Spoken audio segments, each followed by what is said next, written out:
Let's move on to our main topic now so we can keep things moving. I'm really excited about this session, and here's why. One of the reasons why I asked Joe to do this topic is that when he and I first met to discuss my involvement with Talexus, he shared his vision for the TalassureQ product line. And I was really excited to learn that he developed a robust tool for the entry-level space. And from my previous industry experience, I know the economic value of being able to offer a solution at this level. And I also know from experience that this is a business within itself. So Joe is going to share his vision for the TalassureQ. All right, Anthony, I appreciate you sharing with the team why we made this the topic for our first meeting. I think the most important point that was made is the fact that you can really, with the TalassureQ, drive it as a business in itself. And now we're not saying here today, folks, that that's what you should do and change your strategy at this point. But we are suggesting there's an opportunity here to drive significant residual revenue with this product. And so we wanted to share with you that information. And we thought it was timely because if you think about it, the seasonal hiring's upon us. So now is a great time to be thinking about this. The other reason why the Q is so important is that it's an inexpensive item. I mean, the barrier to entry is very, very low. So clients can really afford to get started in the assessment industry with the TalassureQ.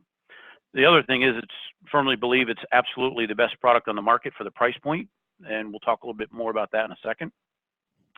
But really the fact that we designed it specifically for the largest segment of the workforce, right? So one of the things Anthony wanted me to share with you was kind of the strategy. Why did we create the TalassureQ, right? So as you guys know, I've got 25 now going on 30 years experience in this industry.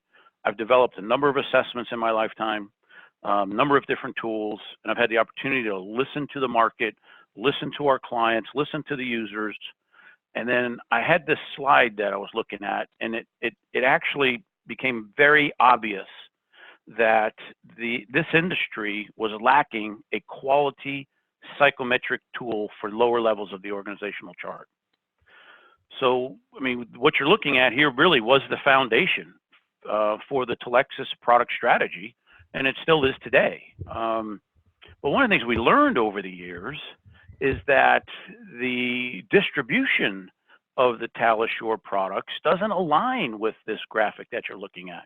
What we're finding is the volume of usage with the products has differed from what this slide theoretically anticipated or projected. Let me show you what I mean. We found that the TalassureQ MX, because it's so easy to use and the administration times are so attractive, that the tool is literally getting pulled down the organizational chart. And then the next thing is that the Q and the price point of the Q and the information it provides is so robust, it's getting pulled up the organizational chart.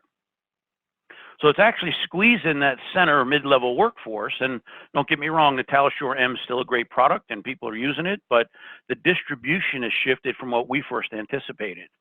And so what it proves to us is that there's a strong need for this TalassureQ in the market, and that the market's thirsting for a product just like this. And we're the ones who developed it for you. So as we look at it, I said it's the number one, product in the market for the price point. So I just want to make sure I point out to you, what you have at your fingertips with this product. Some of you are pretty familiar with it, so you've heard some of this before, but a lot of you really haven't had really in-depth training on this product because our focus has been a little bit more on the MX, and we felt that was a disservice to you. So we wanted to talk about the fact that the TalassureQ is a powerful tool, and the power lies within the 4 areas that get measured. And this is critical information for making a valuable hiring decision. The first is can do. Now, we all know this is a measurement of a person's reasoning ability, similar to the MX, but it's much shorter. It's only 15 items, but it still measures their problem-solving capacity and the ability to perform the job. And as we know, every job requires a certain level of reasoning ability, And this is an essential for really understanding not only how you're going to hire, but the approach to onboarding and on-the-job training for new employees, right? So as we all know, lower scores here, it's going to require additional effort to ensure you bring new employees on board and they fully understand what you're asking them to do. That's critical for an employer, especially if they're hiring warm bodies. Next is the will do. The will do is a measurement of 3 personality characteristics. The combination of these traits added together provides insight as to whether this applicant has a natural tendency to perform the job. The will do score is primarily designed and used for customer-facing service roles. I mean, think about it. We live in a service economy. So this tool is perfect for that type of an industry. And of course, in those cases, we want that score to be as high as you possibly can be, with 54 being the highest score they can get. Now, the will do's based on these 3 personalities, positive outlook, people relations, and productivity, and together they make up that overall will do score, but individually, they're going to provide powerful information for selecting an employee. I mean, each scale ranges on a score from 0 to 18, with 18 being the strongest behavior. And as we mentioned, for service roles, you'd want those to be in the higher range. But for other positions, you're going to be looking for behaviors that might be more reflective of a lower score. I mean, an easy example would be a role where a person is going to be working mostly alone. And in that case, you wouldn't need a higher people relations score. I mean, for instance, we have a client uses the Q for long haul truck drivers, right? I mean, they want that people relations score to be much lower because these guys spend significant stretches of time by themselves. They're alone. And then when you look at the positive outlook scale, you know, if your position requires, you know, an employee to be, you know, a little more inquisitive, a little bit more curious about, you know, the information and people, then you're going to want that to be a little bit more moderate to the lower side. You know, a good example of that is a technician.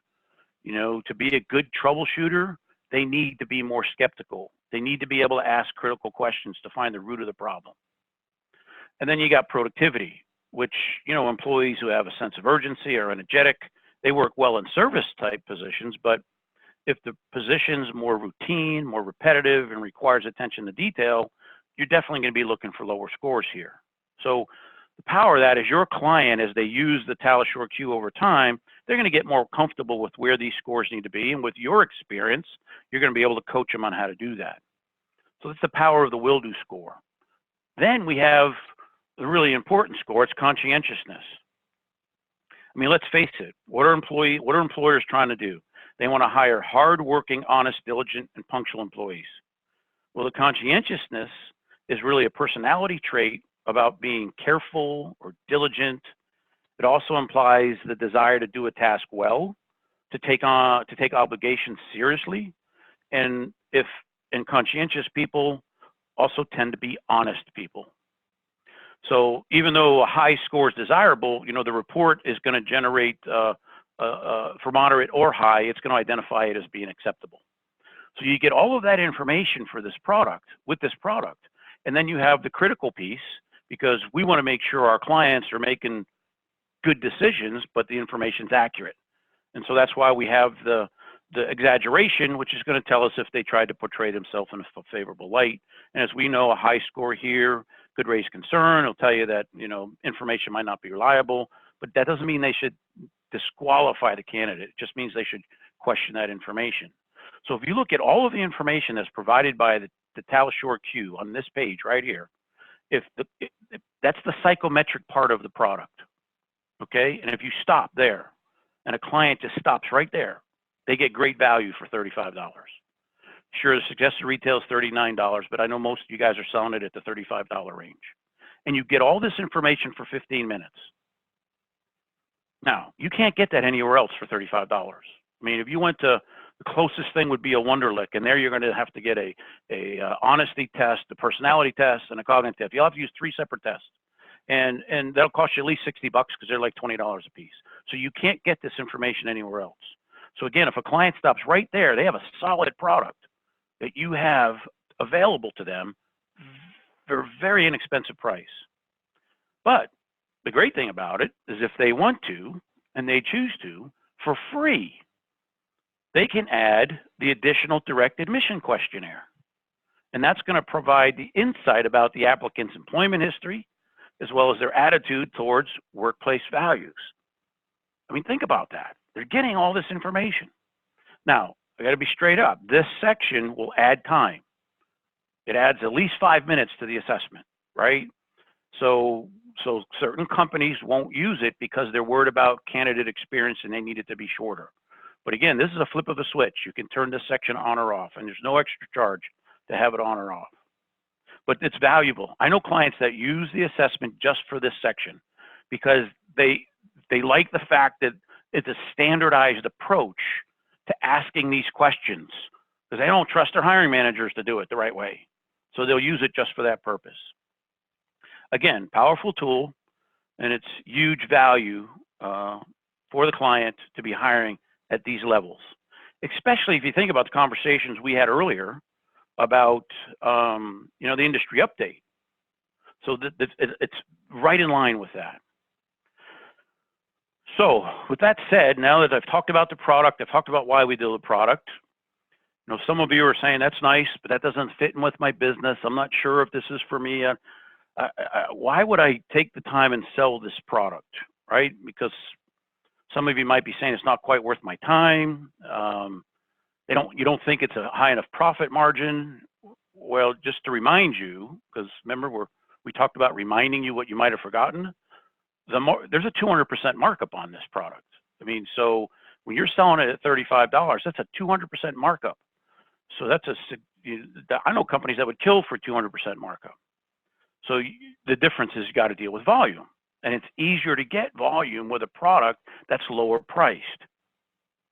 So why would you take the time to do that? I'm going to take you through an exercise that might help explain that. Some of you have been through this exercise before. I just want to remind you of it. And so I know that a number of you have very successful businesses, but I also know that a lot of you joined Talexus to start building value in your business by generating residual income. So let's look at why you should spend some time selling the Q. Currently, through your business, for a number of you, you do consulting. And I'd like you to work, just bear with me and just write a couple things down for me. First thing I'd like you to write down is number $60,000. Okay? And then through your business, I'd like you to think about the amount of time and energy that you spend to secure a $60,000 consulting engagement. Then I'd like you to think about the amount of time and energy you spend preparing for that $60,000 consulting engagement. And then how much time does it take to implement and fulfill that engagement?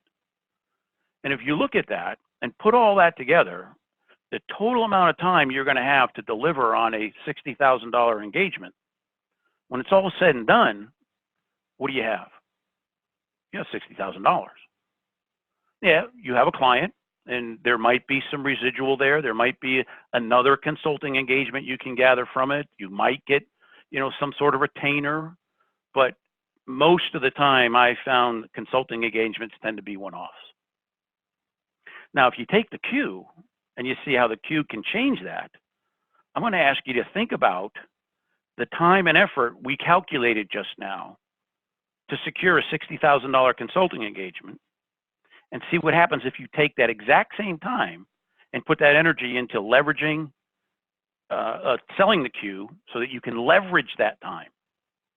So if you took that time and went out and put the effort and you just secured 15 clients, that's one a week for the rest of this year. And those clients purchased 10 assessments per month. That's, for a lot of companies, what's one hire. I mean, that's 3 assessments per hire. I mean that's the $100 per hire. If you use 3 assessments per hire, that's nothing. And you can mix these numbers any way you want. I'm not trying to make you whiteboard rich here, but the reality is if you had 10 clients doing 15 a month, either way, if you put that energy into securing these clients and they're getting 150 Qs a month, that's $5,200 a month. So now at the end of this exercise, where does that leave you? It leaves you with $63,000. But the difference is for this time and energy, you're leveraging it because this now becomes $63,000 annually. That's real mailbox money, right? And that's why a lot of you got in this business, was to create residual income. And if you take this exercise and double it and go get another 15 clients, now you're talking $120,000. And you're building a business that really has a client base that's going to purchase, whether you're on a cruise, on a golf course, out on your boat, it doesn't matter. But more importantly, what you're doing is you're building a business that has equity, okay? And that's critically important. And I don't need to get into all the business reasons why, because you guys are all business people, but in the spirit of reminding you what you might have forgotten, I'd like to remind a number of you that I know out there have a very successful business. But I also know that some of those businesses have effectively zero value. And that's because without you, there's no business. I mean, you can't pass it on, you can't sell it, because you are the business. And so that's why you joined Talexus. You wanted to develop that residual income. And if you don't have that, there's no equity, therefore no value. But when you build a business model like this, where you're going to have repeatable residual income, and you're going to wake up in the first of the year in 2020 and you have $63,000 on the books because you know a client's going to buy on a regular basis, that changes things. And it gives you a business that actually has equity and therefore value. So hopefully you can understand some of the benefits of taking more of a product-driven approach to the business. And to do that, we've actually created some tools to help you. We want to make sure we've given you some tools to help you sell the product and to support the product. So let's talk about the presentation for a second. I know that a lot of folks don't believe in, canned sales presentations, and I'm not suggesting that you walk into a client and do some sort of show up and throw up sales pitch, but sales visuals help focus the attention of the prospect. It helps get their head out of wherever it is and get them to pay attention to you and what you're trying to communicate. Plus, if you're going in there with the intention of selling the Q and focusing on selling the Q, sure, even though it's a solution-based sale, the solution you're helping them with is hiring better people at the entry level. And so the product is really what you're delivering. And if prospects are buying a product, they like to see what they're buying, right? I mean, you're never going to see a copier salesman walk into a company without a book under his arm or her arm to show the copier and show them what this thing looks like and what they're going to be buying. So I just want to make sure you understand that's why we put that together. Now, before we get into the sales presentation, I also like to take a minute because I talk to a lot of partners, and I mean, I had John told me one yesterday. I was talking to the partner and like, well, I'm not good at sales, and they get this negative mindset about selling, and I put that to bed a long time ago in my career, and the way I did that is basically the way I look at a sale, and so I actually put an acronym together for that. So I look at a sale differently. So if you think about what a sale really is, it's nothing more than a successful articulation of something that leads to execution. That's what a sale is, and we do it all day in our life. If you have any kids and you got them to do something they didn't want to do, you made a sale, right? So at the end of the day, anytime you articulate a concept, an idea, or a product, it leads to execution. That's a sale. So this negative, well, I'm going to have to close them. I mean, you've got to set all that mindset aside when you're out there putting a little bit more of a product sale approach to the business. Think of it as something this simple.